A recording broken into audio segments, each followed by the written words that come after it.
안녕하십니까, 박성호입니다. 더미니언 사이트 스마트매틱을 이용한 대선 사기극도 사기극이지만 이보다 훨씬 경악할 만한 정황이 나왔습니다. 조 바이든이 2019년 10월에 우한 폐렴을 경고했습니다. 조 바이든은 트위터에서 1년도 더 이전인 시점에 이렇게 말했습니다. 우리는 팬데믹에 준비되어 있지 않다. 트럼프는 전 지구적 보건 증진을 위해 오바마와 내가 한 노력을 뒤로 돌려왔다. 우리는 대중의 신뢰를 구축하고 진짜 위협에 초점을 맞출 리더십이 필요하다. 우리는 전염병이 미국 해안에 도착하기 전에 이를 저지해야 한다고 말했습니다. 조 바이든이 2019년 10월에 우한 폐렴을 경고한 건데 소름이 끼치는 일입니다. 우한 폐렴 영호 환자가 발생한 게 9월이고 전 세계로 확산된 것은 훨씬 나중의 일인데 조 바이든이 10월에 이미 우한 폐렴의 심각성을 알고 있었던 겁니다. 이 같은 사실은 트럼프 대통령 법률팀의 린 우드 변호사가 발견했습니다. 린 우드 변호사는 초뇌물이란 별명의 조 바이든이 2019년 10월에 이 같은 포스팅을 남긴 것은 결코 우연일 수가 없다고 말하고 있습니다. 그러면서 지금까지 얼마나 많은 사람이 코비드-19 때문에 사망했나, 헌법과 정당하게 당선된 대통령을 잔인하게 전복시키려는 이들은 감옥에 갈 것이라고 말했습니다. 11월 16일자 Gateway Pundit의 아주 흥미로운 기사입니다. 제목은 Unraveling the Latest Deep State Coup, 딥스테이트의 최근 쿠데타 그 실마리를 풀답니다. 이 기사는 전 국무부의 반테러 부문에서 4년을 근무한 적이 있는 레리 존슨이 기고한 겁니다. 레리 존슨은 독일 프랑크푸르트의 사이트 서버 확보에 대한 결정적인 정보를 제공하고 있습니다. 미군 특수부대가 독일에서 군사작전을 벌여 서버를 확보했다. 지금까지 이렇게만 알려져 왔는데 의문이 아주 많았습니다. 미군이 도대체 남의 나라에서 군사작전을 마음대로 벌일 수 있는 거냐? 독일에서 그런 작전을 했다면 메르켈 정부의 승낙은 받은 거냐? 이런 의문이 있었을 겁니다. 레리 존슨은 해당 외국의 허가가 없으면 미국은 그런 법 집행을 할 수 없다고 잘라 말하고 있습니다. 쉽게 말해 헬기로 투입된 특수부대가 총을 들고 사무실을 급습하는 등의 이미지는 상상일 뿐입니다. 그런 일은 없었던 것 같습니다. 레리 존슨에 따르면 미국은 독일에서 사이틀이나 더미니언 서버를 급습하지 않았습니다. 그러면 도대체 무슨 일이 있었는지 레리 존슨은 아주 놀라운 사실을 이야기하고 있습니다. 미군 유럽 사령부 휘하의 한 부대가 사실은 사이틀이나 도미니언이 아닌 CIA 소유의 서버를 확보하기 위한 작전을 했다는 겁니다.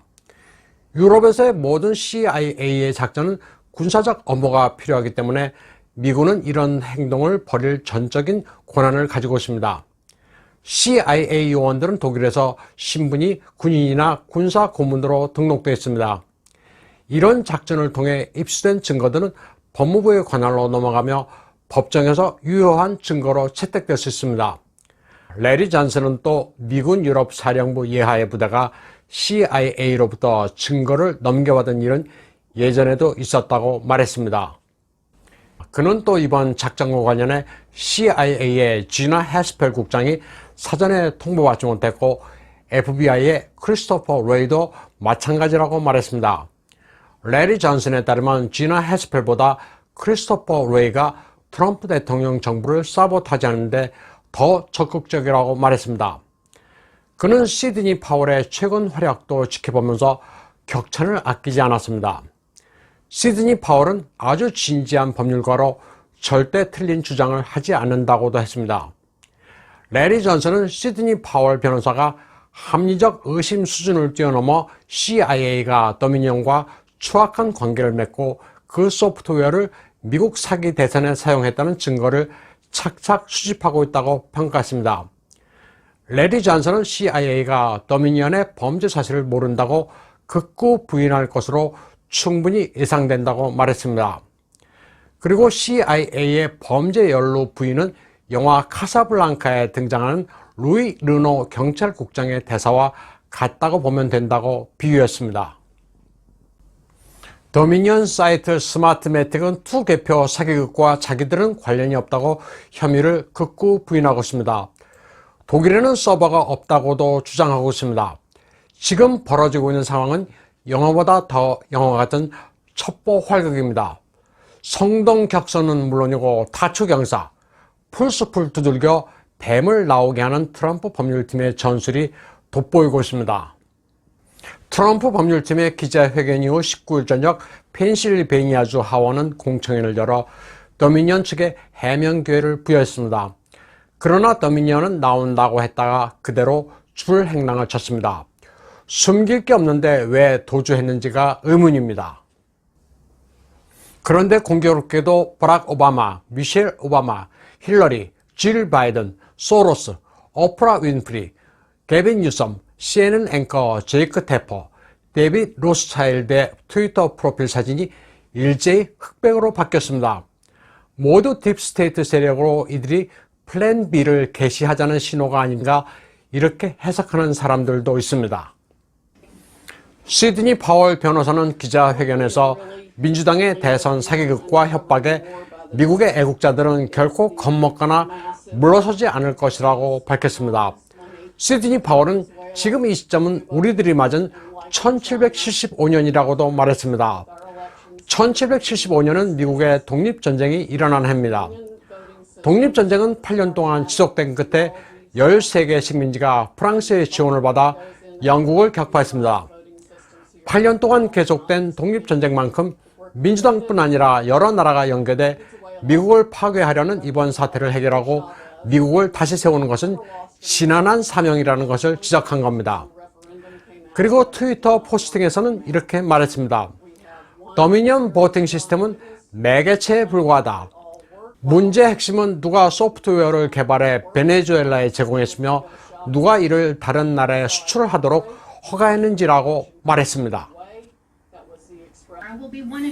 기자회견 자리에서 제나 앨리스 변호사는 거짓 뉴스를 전하는 기자들을 가르쳤습니다.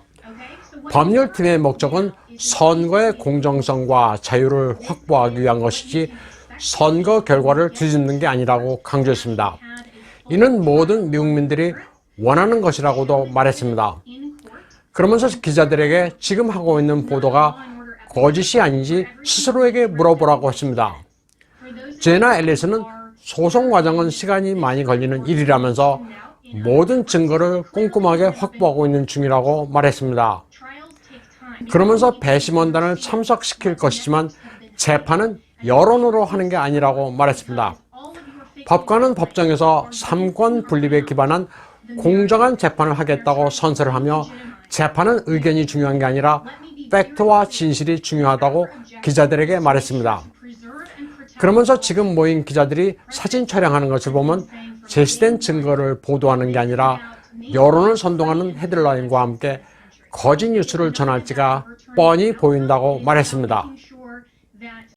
시드니 파월 등 트럼프 법률팀의 기자회견에 앞서 미 법무부 전용기가 15일 캐나다 토론토에 도착하고 3일을 머문 뒤 18일 워싱턴 DC로 돌아온 것으로 알려졌습니다. 트럼프를 지지하는 미국의 한 네티즌은 트위터에 미 법무부 전용기가 4월 동안 토론토에 있었다면서 아무 일도 없었겠느냐는 포스팅을 올렸습니다. 캐나다 토론토는 미국 덴버와 함께 도미니언의 본부가 있는 곳입니다. 이 네티즌은 윌리엄 바 법무장관이 토론토에 갔다고도 전하고 있습니다.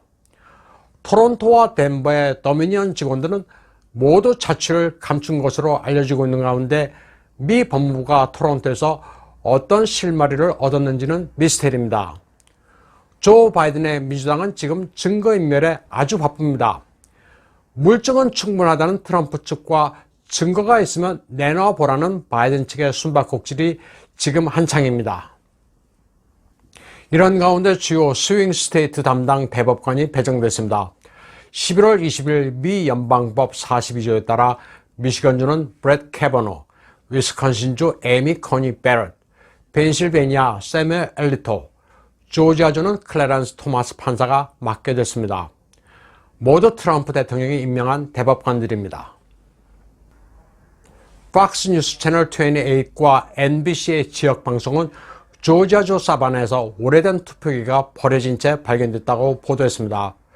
투표기는 이 지역의 한 바비큐 레스토랑 부근의 풀밭에서 발견됐습니다.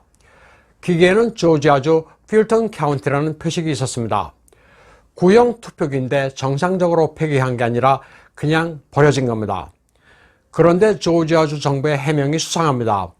오래돼 폐기된 투표기가 2020년 대선에 영향을 미치지는 않은 것으로 보인다고 말했습니다.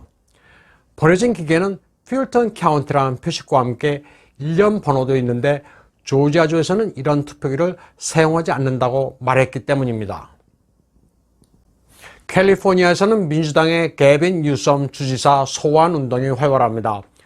Recall Gavin 캠페인으로 명명된 소환 요건을 갖추기 위해서는 캘리포니아 주민 150만 명의 서명이 필요한데 지금 아주 순조롭습니다. 판사가 시한을 3월 17일까지 아주 넉넉하게 부여했기 때문입니다. 캠페인 주최 측은 이미 80만 명 이상이 서명을 마쳤다고 전하고 있습니다. 캘리포니아 당국이 락다운을 시행하는 바람에 서명을 받는 데 지장이 있다는 탄원에 법원이 응해 마감 기간을 4개월 연장해 준 겁니다. 이 서명운동은 캘리포니아를 구하자는 공화당의 지원도 받고 있습니다. 게빈 뉴섬 주지사가 골든 코스트를 비롯한 캘리포니아의 광범위한 지역에 락다운을 강요해 수많은 자영업자들이 폐업을 하고 실업자가 대량으로 나온 데 따른 주민들의 반발이 거셉니다. 게다가 주민들에게는 마스크 착용과 거리 두기를 요구하면서 본인은 호화 레스토랑에서 지인들을 대거 불러 생일 파티를 한 것으로 드러나게 됐습니다.